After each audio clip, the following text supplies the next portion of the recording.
ಅದು ಕೂಡ ಮೂವಿಂಗ್ ಅಲ್ಲಿದ್ದಂತಹ ಆಟೋದ ಮೇಲೆ ಒಣಗಿದ ಮರ ಬಿದ್ದಿದೆ. ಆಟೋದಲ್ಲಿದ್ದಂತಹ ಪ್ರಯಾಣಿಕರಿಗೆ ಗಾಯಗಳಾಗಿದೆ. ಮಲ್ಲೇಶ್ವರಂನ ಸರ್ಕಲ್ ಮಾರಮ್ಮ ದೇಗುಲ ಬಳಿ ಆಗಿರುವಂತಹ ಘಟನೆ ಇದು. ತಕ್ಷಣವೇ ಆಂಬ್ಯುಲೆನ್ಸ್ಗೆ ಕರೆ ಮಾಡಿ ಆಂಬ್ಯುಲೆನ್ಸ್ನ ಸ್ಥಳಕ್ಕೆ ಪಬ್ಲಿಕ್ ಟಿವಿ ಸಿಬ್ಬಂದಿಯೇ ಕರೆಸಿದ್ದಾರೆ. ಸ್ಥಳೀಯರ ಸಹಾಯದಿಂದ ಗಾಯಾಳುಗಳನ್ನ ಆಸ್ಪತ್ರೆಗೆ ರವಾನೆ ಕೂಡ ಮಾಡಲಾಯಿತು. ಮೂವಿಂಗ್ ಅಲ್ಲಿದ್ದ ಆಟೋದ ಮೇಲೆ ಒಣಗಿದ ಮರದ ರೆಂಬೆ ಬಿತ್ತು. ತಕ್ಷಣ ಅಂದ್ರೆ ಆಟೋದಲ್ಲಿ ಒಳಗೆ ಹೋಗ್ತಾ ಇದ್ರಲ್ಲ ಪ್ರಯಾಣಿಕರು, ಅವ್ರಿಗೆ ಗಾಯಗಳಾಗಿದೆ.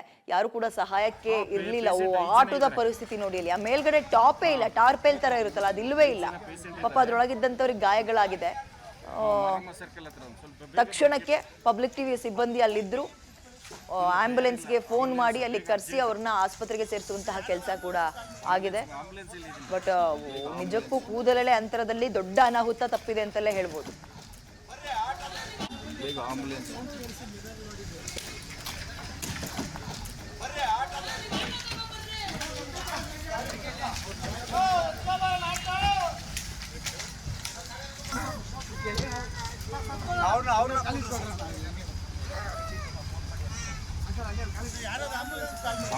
ಆಂಬುಲೆನ್ಸ್ ಇಲ್ಲಿ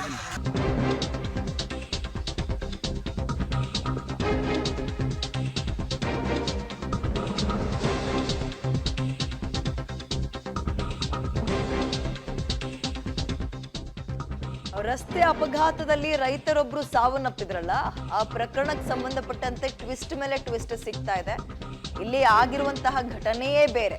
ಏನು ಎತ್ತ ಅಂತ ಡೀಟೇಲ್ ಆಗಿ ನೋಡ್ತಾ ಹೋಗೋಣ. ಆಸ್ತಿ ವಿವಾದದ ಹಿನ್ನೆಲೆ ಪೊಲೀಸ್ ಪೇದೆಯಿಂದಲೇ ಕೊಲೆಯಾಗಿದೆ. ರಸ್ತೆ ಅಪಘಾತದಲ್ಲಿ ರೈತ ಸಾವು ಪ್ರಕರಣಕ್ಕೆ ಟ್ವಿಸ್ಟ್. ಇದು ಆಕ್ಸಿಡೆಂಟ್ ಆಗಿ ಆಗಿರುವಂತಹ ಸಾವಲ್ಲ, ಬಾಗಲಕೋಟೆ ಜಿಲ್ಲೆಯಲ್ಲಿ ಆಗಿರುವಂತಹ ಘಟನೆ. ಆಸ್ತಿ ವಿವಾದದ ಹಿನ್ನೆಲೆ ಪೊಲೀಸ್ ಪೇದೆಯೇ ಕೊಲೆ ಮಾಡಿದ್ದಾರೆ ಅನ್ನುವಂತಹ ಆರೋಪ. ರಸ್ತೆ ಅಪಘಾತದಲ್ಲಿ ರೈತ ಏನು ಸಾವು ಕಂಡಿದ್ದ, ಆ ಪ್ರಕರಣಕ್ಕೆ ಸಂಬಂಧಪಟ್ಟಂತೆ ಅದೆಲ್ಲವೂ ಕೂಡ ಆಕ್ಸಿಡೆಂಟ್ ಅಲ್ಲ, ಉದ್ದೇಶಪೂರ್ವಕವಾಗಿರುವಂತದ್ದು ಅಂತ ಈಗ ಸದ್ಯ ಮಾಹಿತಿ ತಿಳಿಯೋದರ ಮುಖಾಂತರ, ಅದು ಕೂಡ ಪೊಲೀಸ್ ಪೇದೆ, ಎಲ್ಲ ತಿಳಿದಂಥವ್ರೆ. ಆಸ್ತಿ ಅನ್ನುವಂಥದ್ದು ಅಣ್ಣ ತಮ್ಮಂದ್ರನ್ನ ದಾಯದಿಗಳಾಗಿ ಮಾಡುತ್ತೆ ಅನ್ನೋದು, ಅಂದ್ರೆ ದಾಯದಿ ಜಗಳ, ದಾಯದಿ ಕೊಲೆ ಅಂತಾರಲ್ಲ, ಹಾಗೆ ನೋಡಿ ಅಲ್ಲಿ ಆಸ್ತಿ ಅನ್ನುವಂಥದ್ದು ಯಾರನ್ನೂ ಬಿಡಲ್ಲ. ಪೊಲೀಸ್ ಪೇದೆಯೊಬ್ಬ, ಎಲ್ಲ ತಿಳಿದಂಥವ್ರೆ. ಪ್ರತಿನಿತ್ಯ ನೂರಾರು ಜನ ಇಂತಹ ಕೇಸ್ಗಳನ್ನ ನೋಡ್ತಾ ಇದ್ದಂಥವ್ರೆ ಒಬ್ಬನನ್ನ ಕೊಲೆ ಮಾಡಿರುವಂಥದ್ದು ನಿಜಕ್ಕೂ ದುರ್ದೈವ. ಬಟ್ ಈ ಒಂದು ಪ್ರಕರಣ ಆರಂಭದಲ್ಲಿ ಇದೊಂದು ಆಕ್ಸಿಡೆಂಟ್, ಇದು ರಸ್ತೆ ಮೇಲೆ ಹೋಗ್ತಾ ಇದ್ದಾಗ ಒಂದು ಆಕ್ಸಿಡೆಂಟ್ ಆಗಿರೋ ಕೊಲೆ ಅಂತ ಹೇಳಲಾಗ್ತಾ ಇತ್ತು, ಭಾವಿಸಲಾಗಿತ್ತು. ಬಟ್ ಇಲ್ಲ, ಹಾಗಾಗಿಲ್ಲ. ಪ್ರಕರಣ ಟ್ವಿಸ್ಟ್ ಮೇಲೆ ಟ್ವಿಸ್ಟ್ ಅನ್ನ ಪಡಿತಾ ಇದೆ. ಡಿಕ್ಕಿ ಹೊಡೆದು ಅಪಘಾತ ಅಂತ ನಂಬಿಸೋಕೆ ಅಥವಾ ಬಿಂಬಿಸೋಕೆ ಆ ಪೇದೆ ಪ್ರಯತ್ನ ಪಟ್ಟಿದ್ದ. ಬಾಗಲಕೋಟೆ ಜಿಲ್ಲೆಯ ಜಮಖಂಡಿಯಲ್ಲಿ ಆಗಿರುವಂತಹ ಘಟನೆ. ಬಟ್ ಫೈನಲಿ ಸತ್ಯಾಂಶ ಗೊತ್ತಾಗ್ಬೇಕಲ್ವಾ, ಒಂದಲ್ಲ ಒಂದಿನ. ಈಗ ತಿಳಿದಿದೆ.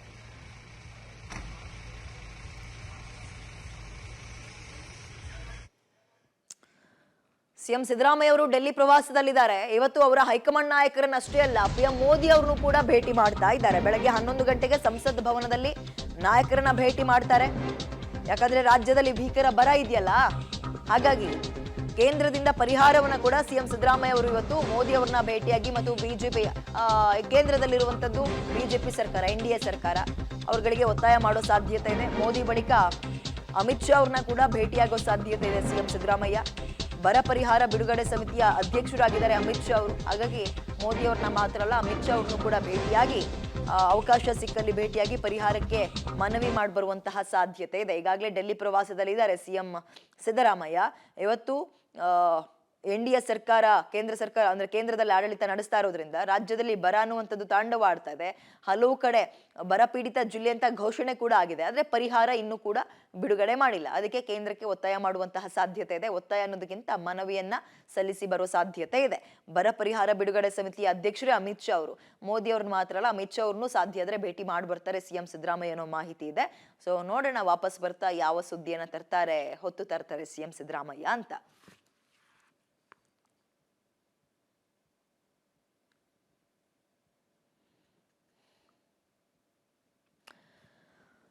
ಈ ವರ್ಷ ಮಳೆ ಸರಿಯಾಗಿ ಆಗಿಲ್ಲ ರಾಜ್ಯದಲ್ಲಿ. ಹಾಗಾಗಿ ಹಲವು ಕಡೆ ಮಳೆ ಇಲ್ಲದೆ ಬೆಳೆ ಕೈಕೊಟ್ಟಿದೆ.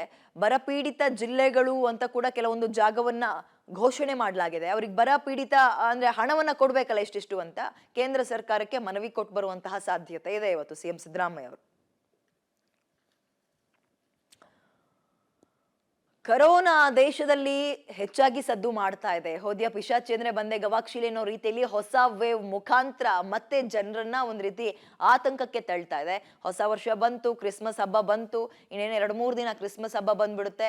ಎಲ್ಲರೂ ಸೇರಿ ಸೆಲೆಬ್ರೇಟ್ ಮಾಡುವಂತಹ ಹಬ್ಬದ ಟೈಮಲ್ಲೇ ಕರೋನಾ ನಾನು ಇನ್ನೂ ಇದೀನಿ, ಜೀವಂತವಾಗಿದ್ದೀನಿ ಅಂತ ಎಲ್ರಿಗೂ ಎಚ್ಚರಿಕೆ ಕೊಡುವಂತಹ ಕೆಲಸವನ್ನ ಕಳೆದ 3-4 ವರ್ಷಗಳಿಂದ ಮಾಡ್ಕೊ ಬರ್ತಾ ಇತ್ತು. ಈಗ್ಲೂ ಕೂಡ ಅದೇ ಮುಂದುವರೆದಿದೆ. ಈ ವರ್ಷದ ಆರಂಭದಿಂದಲೂ ಕರೋನಾದ್ ಸದ್ದೇ ಇರ್ಲಿಲ್ಲ ನೋಡಿ. ಒಂಥರ ಹೆಂಗಾಗ್ಬಿಟ್ಟಿತ್ತು ಅಂದ್ರೆ ನಾವು ಅದ್ರ ಜೊತೆನೆ ಬದುಕ್ತಾ ಇದ್ವಿ. ಬಟ್ ಈಗ ತನ್ನ ಆಟವನ್ನ, ರಿಯಲ್ ಆಟವನ್ನ ಶುರು ಮಾಡ್ಕೊಂಡಿದೆ ಕರೋನಾ.